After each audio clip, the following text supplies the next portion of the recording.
mau'izatun hasanah. Mau'izatul hasanatil ula yang akan disampaikan oleh Al-Habib Al-Munsib Ad-Da'i ilallah Al-Habib Muhammad ibn Saleh Al-Attas min Huraidah, yang akan diterjemahkan oleh Al-Ustadzul Fadil Ustadz Sayyidillah. Wa alaihima falyatafaddal ma'jura.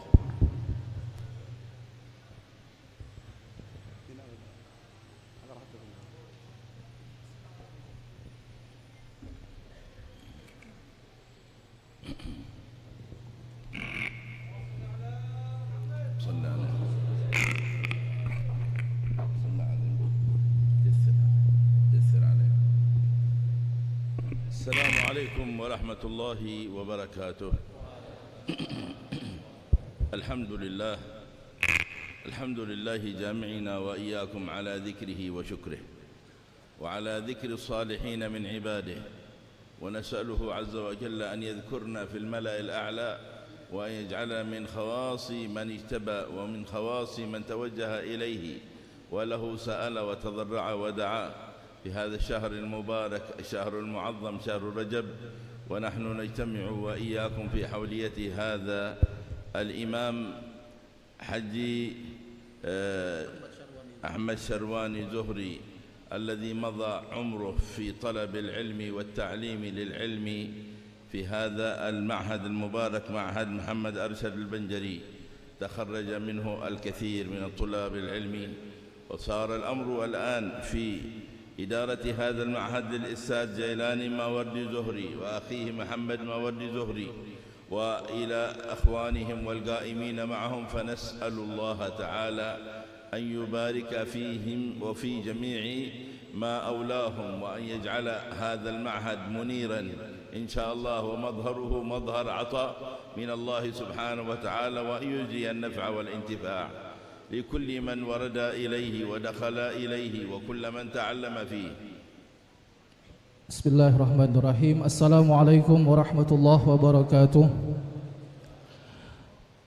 Beliau Al-Munsib Al-Habib Ad-Da'i ilallah Al-Habib Muhammad bin Saleh bin Attas Al-Attas memulai kalam beliau dengan mengucap puji dan syukur kehadirat Allah Subhanahu wa taala yang menjadikan kita hadir pada hari ini dan diberikan taufik oleh Allah untuk mengingat para salihin. Mudah-mudahan dengan kita mengingat para salihin, kita juga diingat oleh para penduduk langit dan disebut nama kita di sisi Allah Subhanahu wa taala.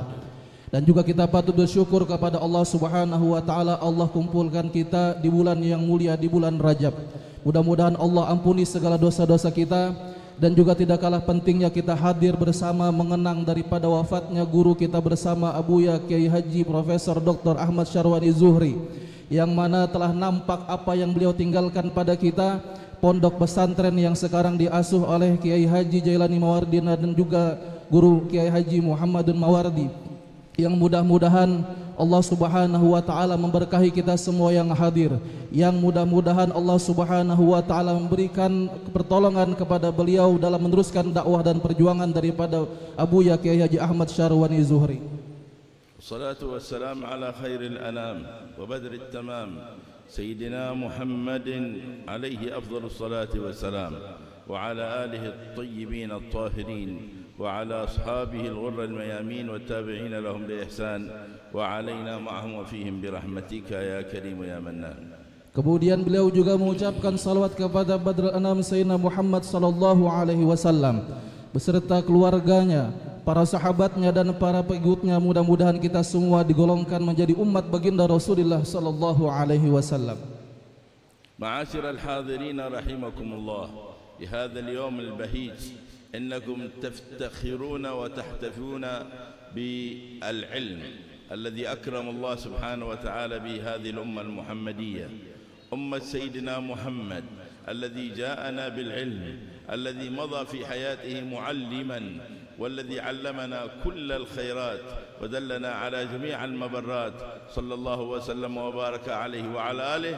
فما من باب من أبواب الخير إلا ودلنا عليه وأرشدنا إليه، وما من باب من أبواب الشر إلا ودلنا عليه وحذرنا منه، وما ذاك إلا من فضل الله تبارك وتعالى القائل ذلك فضل الله يؤتيه من يشاء والله ذو الفضل العظيم.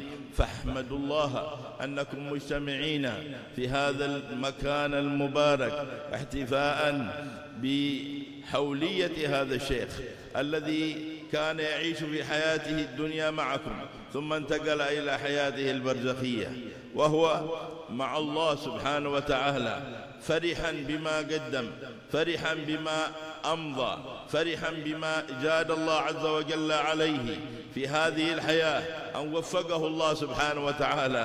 وما توفيقي إلا بالله، ذاك فضل الله عليه، حيث أنه أظهر هذا المظهر المبارك، وحيث أنه بنى هذا الصرح العظيم، وحيث أنه خرج العلماء الذين مضوا في حمل رسالة سيد المرسلين لتوجيهها إلى العالمين في مشارق الأرض ومغاربها.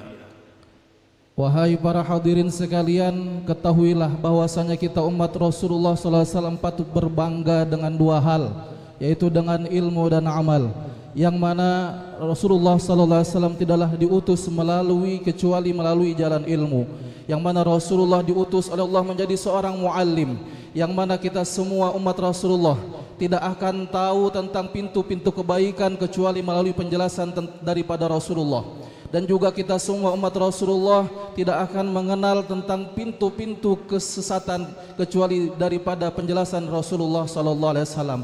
Oleh karenanya melalui jalur ilmu inilah Syekh Profesor Dr. Ahmad Syarwi Nizuri rahimahullah, beliau meneruskan dakwah baginda Rasulullah SAW, yang mana beliau membangun pondok ini, lalu kemudian beliau melanjutkan dakwah Rasulullah SAW, menyampaikan ilmu Allah Subhanahu wa taala. Lalu kemudian beliau berpindah ke rahmatillah, bertemu dengan Allah Subhanahu wa taala. Beliau bangga dengan apa yang sudah beliau lakukan, beliau bangga dengan apa yang beliau tinggalkan, dan telah nampak apa yang beliau tinggalkan. Lalu kemudian dari apa yang beliau tinggalkan daripada pondok dan sebagainya telah melahirkan banyak ulama-ulama, yang mana ulama-ulama tersebut kemudian menyebarkan agama Islam, menyebarkan dakwah Rasulullah SAW. Maka mudah-mudahan kita termasuk orang-orang yang cinta kepada beliau. Amin amin ya rabbal alamin.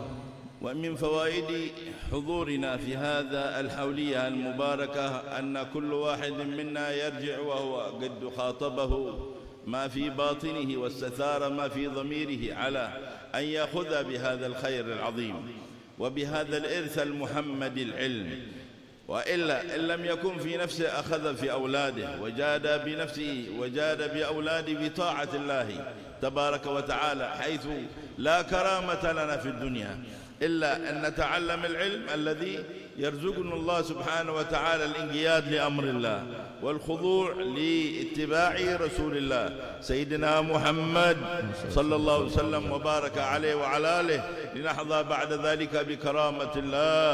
وإن أكرمكم عند الله أتقاكم، فلا كرامة إلا بالتقوى.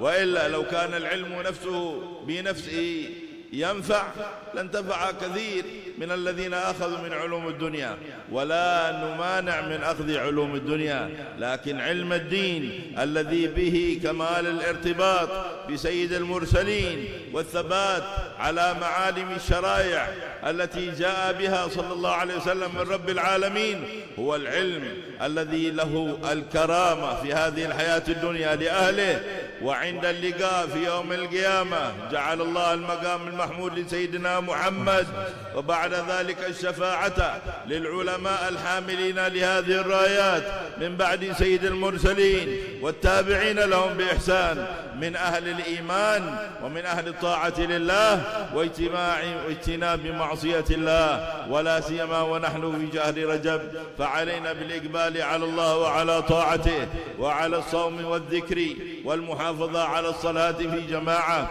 وعلى كل ما يقربنا إلى الله. ومن كان منا على ذنب فلا يظلم نفسه وليرجع إلى الله وليتوب. قال الله سبحانه وتعالى: إن عدة الشهور عند الله 12 شهرا في كتاب الله يوم خلق السماوات والأرض منها 4 حرم ذلك الدين القيم فلا تظلموا فيهن أنفسكم.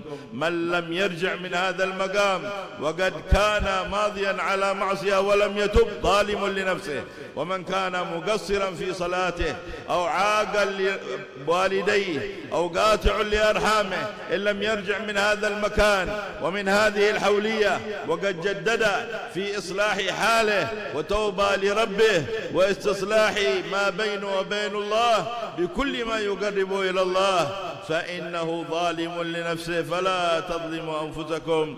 نسأل الله أن يوفقنا لكل خير وأن يحفظنا من كل شر وضير وأن تعود عائلة حول هذا الشيخ الكبير الشيخ أحمد شرواني زهري في هذا اليوم المبارك على الأمة المحمدية بفرج عام ولطف تام ودفع آثام وصلاح للحاضرين ولأمة خير الأنام إنك ولي ذلك والقادر عليه يا عزيز يا علام.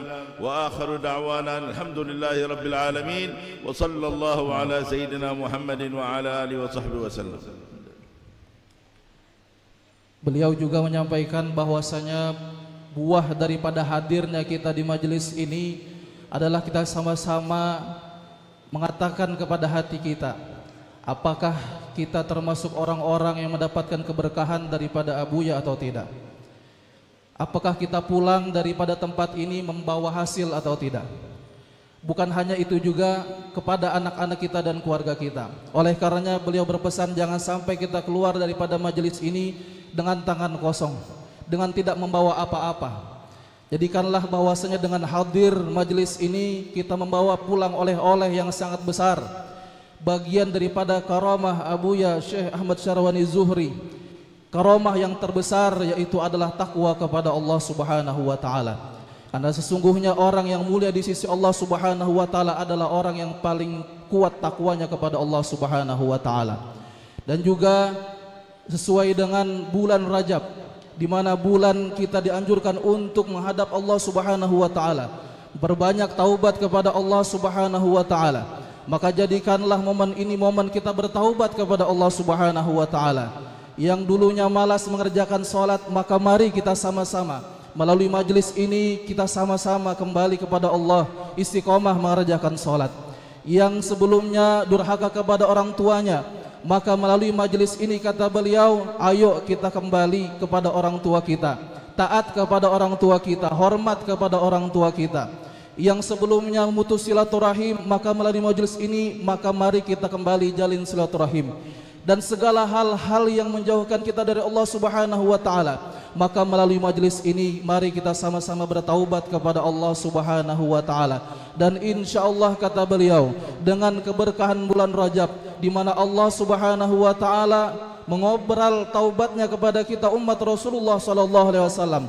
Siapa yang mau bertaubat kepada Allah maka akan diampuni oleh Allah Subhanahu wa taala. Oleh karenanya mari kita sama-sama kembali kepada Allah, memperbanyak istighfar, bertaubat kepada Allah Subhanahu wa taala. Maka kata beliau, insya Allah kita pulang membawa hasil yang sangat besar, membawa karamah yang mulia daripada Abuya Syekh Ahmad Syarwani Zuhri, yaitu ketakwaan kepada Allah Subhanahu wa taala.